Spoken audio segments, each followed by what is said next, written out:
Hi, I'm John, and I have an unusual weight loss story to share with you today. It's about how I lost over 70 pounds of fat not too long ago, and how I finally saw my abs for the first time in my life at the age of 40. How did I do it? Well, a lot of what really worked for me is stuff you probably won't read about in the magazines, and I bet it will work for you too. I'm not a naturally lean guy. In fact, I was downright obese for many years.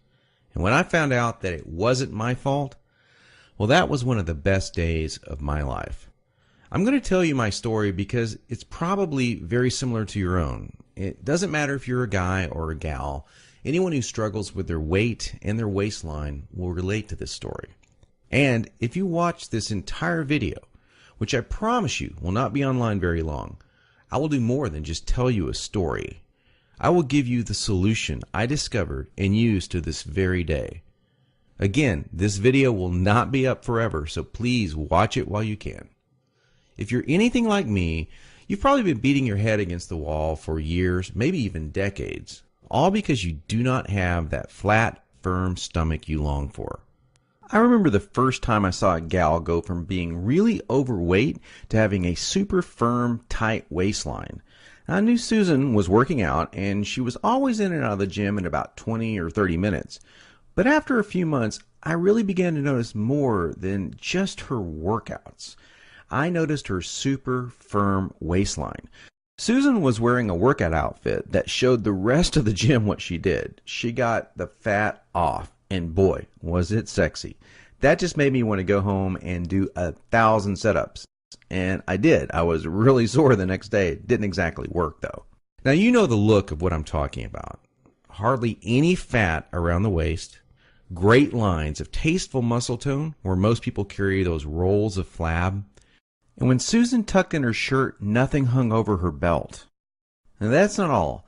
Here's what struck me as very strange. Susan never did setups. She never worked her abs in the gym. She was always working out, but I never once saw her do so much as even look at her abs. Now, many years later, as my stomach grew from a soft 33 inches to an obese 48 inches, I started remembering that first encounter with a fantastic set of abs. And you know what I did? I blamed it all on Susan's genetics. She probably used to be in great shape. That was the only answer. At least that's what I kept telling myself. And you know what? That wasn't the truth. Susan had average genetics at best. Sure, she worked at it. But come on. I was lying to myself. Now, I'm an honest guy, so admitting this was very difficult. And the fact that I was lying to myself didn't hit me all of a sudden. After all, I'd tried dieting. I'd done sit-ups and crunches for years. The only thing I managed to do was pull my back muscles and trim my waistline by about an inch, maybe 2 at the most, but not an ab muscle in sight. My clothes were always uncomfortable on me, and I never wanted to take my shirt off at the beach or at the pool. In essence, I was like a prisoner in my own body. My mind wanted something, at least that I believed, my body could never give me. Maybe this sounds like someone that you know.